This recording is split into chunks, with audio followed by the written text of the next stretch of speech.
Bonjour les amis, comment allez-vous? Bon, écoutez, moi, ça va comme d'hab. Enfin, j'ai fait un effort, je me suis très légèrement make-upée parce que j'avais quand même l'air fatiguée ce matin. Je dors pas très bien. Bon, est-ce dû à ma chute? Non, je pense pas. Bon, c'est vrai que mon pied me fait encore un petit peu souffrir. Si vous ne savez pas de quoi je parle, allez voir dans l'onglet communauté, j'ai mis un post. Et puis je crois en avoir parlé dans une vidéo précédente. Mais comme je ne sais pas dans quel ordre seront diffusées ces vidéos, parce que là celle-ci je veux la filmer absolument aujourd'hui, parce que le livre je l'ai terminé hier et il faut que je vous en parle à chaud. Parce que à mon goût c'est une pépite, je vous le dis tout de suite d'emblée, on sait de quoi on parle. Donc je vais vous parler d'un livre de Camilla Läckberg. Donc c'est traduit puisque c'est du suédois normalement. Vous pensez bien que je ne parle pas le suédois. Quoique, figurez-vous, j'ai des pouvoirs cachés. Oui, non, je rigole. Voilà, donc Camilla Läckberg, je pense qu'on dit « est », le A avec un tréma. Le titre, c'est « La cage dorée », édité chez Babel Noir. Donc c'est un thriller, je dirais thriller psychologique. C'est un livre absolument excellent, assez gros pour un poche et dense parce qu'écrit plutôt petit.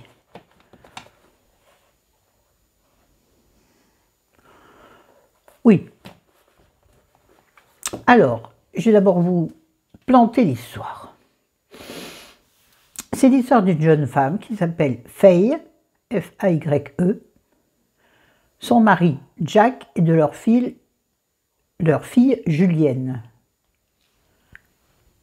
Julienne? J'ai un léger doute. Attendez, bougez pas. Je suis presque sûre que c'est ça. Julienne, c'est ça. Donc, Faye, dont c'est l'histoire qui est le principal personnage de ce livre, est une jeune femme que l'on pourrait considérer comme bien nantie. C'est-à-dire qu'elle vit dans une sublime maison à Stockholm, avec un mari très riche, une petite fille. Elle ne travaille pas, et c'est là que le bas blesse, c'est-à-dire elle se sent devenue, non pas vraiment une potiche, parce qu'une potiche, c'est la femme plutôt que l'on montre. Or, son mari a plutôt tendance à la cacher sur les derniers temps. Elle a changé physiquement, elle a changé moralement. Donc, leur couple est un peu brinque-ballant, on va dire. Elle pourrait s'en contenter, comme bon nombre de ses amis le font. Il y a un mari très riche qui lui offre tout ce qu'elle veut, tout ce qu'elle veut, mais peut-être pas l'amour qu'elle voudrait. Bon, je ne vais pas tout dévoiler. Bref, elle se sent dans une cage, c'est d'où le titre, une cage dorée. Mais une cage, quoi qu'il en soit. Et cette femme porte une blessure en elle, une blessure très ancienne, un passé lourd, voire très lourd, que l'on comprend de ci de là dans le livre, mais dont on comprend vraiment la réalité qu'à la fin du livre. Et la fin, je vous assure que je suis restée sur le cul. Alors, il y a 2-3 trucs qu'on peut deviner, bien sûr, mais pas la réalité de l'intrigue, vraiment pas. Oui, parce que c'est un thriller psychologique, mais il y a quand même une intrigue, bien sûr. Il y a, je vais dire ça légèrement, il y a quelques meurtres disséminés ici ou là. Mais c'est pas une enquête policière, pas du tout. Ce serait plutôt une enquête financière vers la fin du livre. Bref, donc c'est la chute profonde de cette femme. C'est écrit derrière dans la 4e, donc je dévoile rien de spécial, quand elle découvre que son mari la trompe.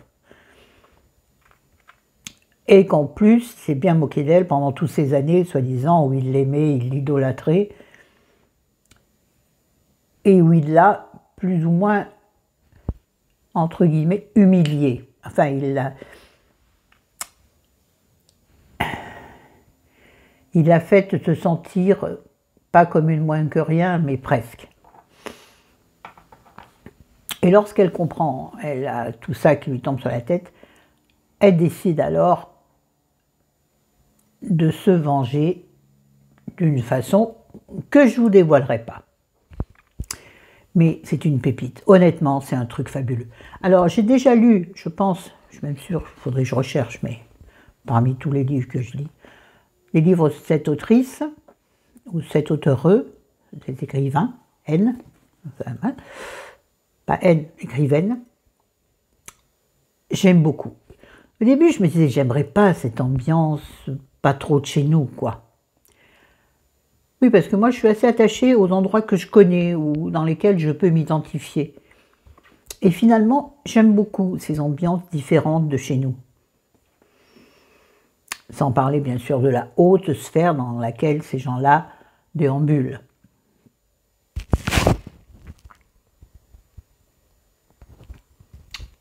C'est plein. En plus, je trouve que c'est un livre qui peut porter à réflexion. Qui porte à réflexion sur certains points de la vie d'une femme par rapport à son mari, d'un homme par rapport à sa femme, et tutti quanti, qui, voilà. Ouais, ils sont pas bonnes en ce moment, mes vidéos lectures. Non. Je suis pas satisfaite de moi. Satisfaite un jour, satisfaite toujours. Je suis une éternelle insatisfaite. C'est vrai, je sais. Bon, on est beaucoup comme ça. Et il y a aussi quand même dans ce livre un personnage qui est non négligeable, c'est l'ami, on va dire, d'enfance, en tout cas oui, d'enfance, d'une grande partie de la vie de Faye, j'avais bien Faye, oui, qui s'appelle Chris. Eh ouais, a toute une crise dans sa vie. Bon, dis donc, qui est d'une aide incroyable, qui est tout à fait l'inverse de Faye, qui elle est au contraire tout à fait extravertie, qui vit sa vie de femme à 100 à l'heure, qui s'embête pas, qui se fout des préjugés, qui vit sa vie telle qu'elle l'entend.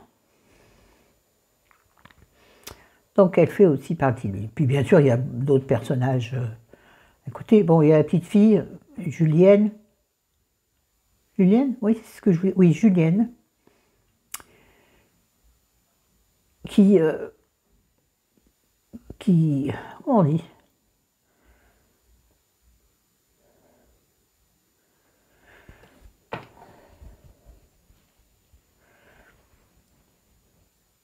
qui est là perpétuellement, mais qui est non seulement la base, le fondement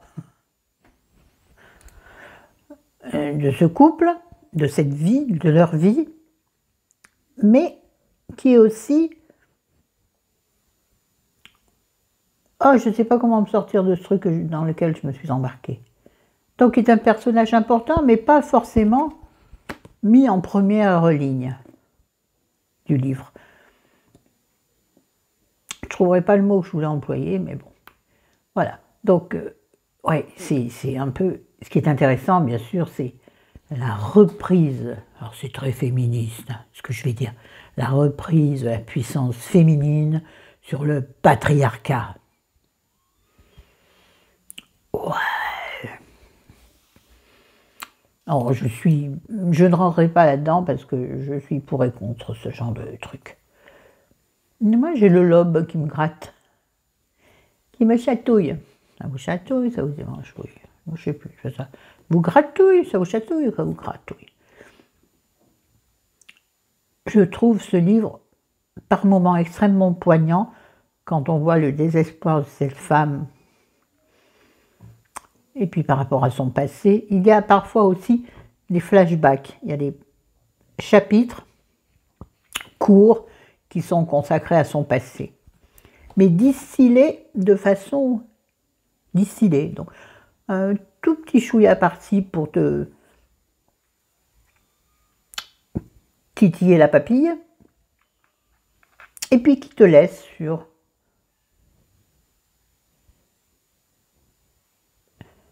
une impression de non abouti, parce que tu ne sauras la